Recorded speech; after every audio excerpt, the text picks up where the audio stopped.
ഇവാഞ്ചലിയും അനുദിന സുവിശേഷ വിചിന്തനം. ഈശോ മിശിഹായ്ക്ക് സ്തുതിയായിരിക്കട്ടെ.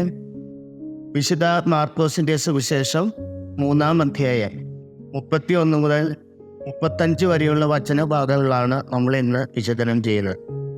യേശുവിൻ്റെ അമ്മയും സഹോദരങ്ങളും. യേശു ജനക്കൂട്ടത്തിലിരിക്കുമ്പോൾ അവർ പറഞ്ഞു, നിന്റെ അമ്മയും സഹോദരന്മാരും നിന്നെ കാണുവാൻ പുറത്തു നിൽക്കുന്നു. യേശു ചോദിച്ചു, ആരാണ് എൻ്റെ അമ്മയും സഹോദരങ്ങളും? ചുറ്റുമിരിക്കുന്നവരെ നോക്കിക്കൊണ്ട് അവൻ പറഞ്ഞു, ഇതാ എൻ്റെ അമ്മയും സഹോദരങ്ങളും. ദൈവഹിതം നിർവഹിക്കുന്നവരാരാണോ അവരാണ് എൻ്റെ സഹോദരങ്ങളും സഹോദരിയും അമ്മയും. യേശു തൻ്റെ അമ്മയായ മറിയത്തിന് കൊടുക്കുവാൻ സാധിക്കുന്ന ഏറ്റവും വലിയ പ്രശംസയും ഇതുതന്നെയാണ്. ഇതാ കർത്താവിൻ്റെ ദാസി, നിന്റെ വചനം പോലെ എന്നിൽ നിറവേറട്ടെ എന്ന് ഏറ്റുപറഞ്ഞുകൊണ്ട് ദൈവഹിതത്തിന് തന്നെ പൂർണ്ണമായി സമർപ്പിച്ചവളാണ് പരിശുദ്ധ കന്യാമറിയം. വിശുദ്ധ ജോൺ പോൾ രണ്ടാമൻ മാർപ്പാപ്പ നമ്മളെ പഠിപ്പിക്കുന്നുണ്ട്. യേശുവിനെ പറ്റി, യേശുവിൻ്റെ ദൈവിക രഹസ്യങ്ങളെപ്പറ്റി നമ്മൾക്ക് പറഞ്ഞു തരുവാൻ സാധിക്കുന്ന വലിയൊരു അധ്യാപികയും ഗുരുനാഥയുമാണ് പരിശുദ്ധ കന്യാമറിയം.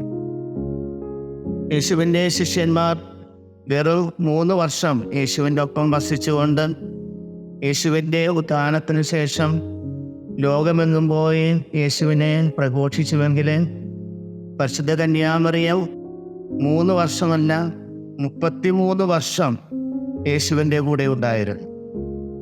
പരിശുദ്ധ കന്യാമറിയം യേശുവിനെ തൻ്റെ ഉദരത്തിൽ വഹിച്ച ആ നിമിഷം മുതൽ ഗാഗുൽത്തായിലെ കുരിശിൻ ചുവട്ടുവരെ ഈ അമ്മ യേശുവിൻ്റെ കൂടെ ഉണ്ടായിരുന്നു. ഈ അമ്മ തൻ്റെ ജീവിതത്തിലെ ഓരോ നിമിഷവും ദൈവത്തിനായി സമർപ്പിച്ചു.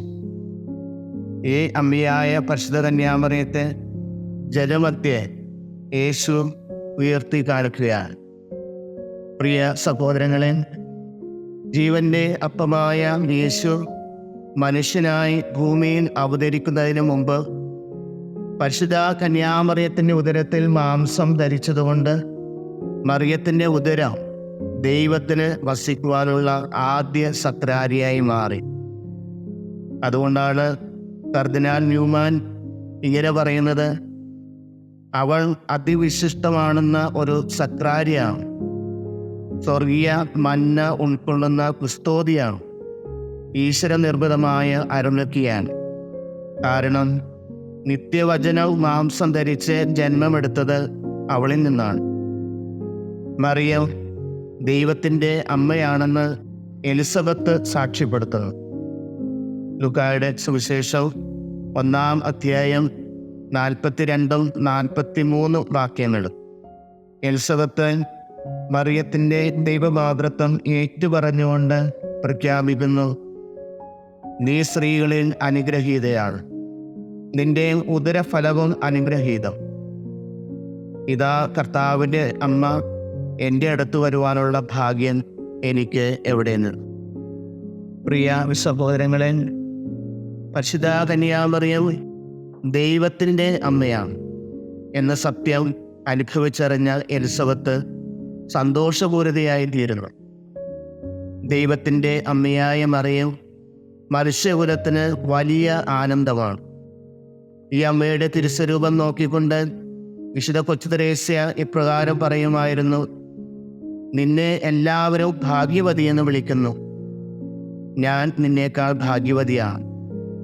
എനിക്ക് കിട്ടിയ അത്രയും നല്ല അമ്മ നിനക്കുണ്ടോ? റഷ്യക്കാരുടെ ഇടയിൽ ഒരു ഐതിഹ്യമുണ്ട്. റഷ്യൻ ഓർത്തഡോക്സ് സഭയുടെ സ്ഥാപകനായ വിശുദ്ധ ആൻഡ്രൂസ് ശ്രീക സ്വർഗത്തിലെത്തി ചോദിച്ചു, സ്വർഗത്തിൻ്റെ റാണി എവിടെ? കാവൽ നിന്നിരുന്ന മാലാഖ പറഞ്ഞു, മറിയം ഇവിടെയില്ല. ഭൂമിയിൽ ദുഃഖിച്ചു കഴിയുന്ന തൻ്റെ മക്കളുടെ കണ്ണുനീറൊപ്പുന്ന തിരക്കിലാണ്. പരിശുദ്ധ അമ്മയെപ്പോലെ നമ്മൾക്കും ദൈവഹിതം മനസ്സിലാക്കി ജീവിക്കുകയും ദൈവത്തിൻ്റെ അനുഗ്രഹങ്ങൾ സ്വീകരിക്കുകയും ചെയ്യാം. ദൈവം നിങ്ങളെ അനുഗ്രഹിക്കട്ടെ.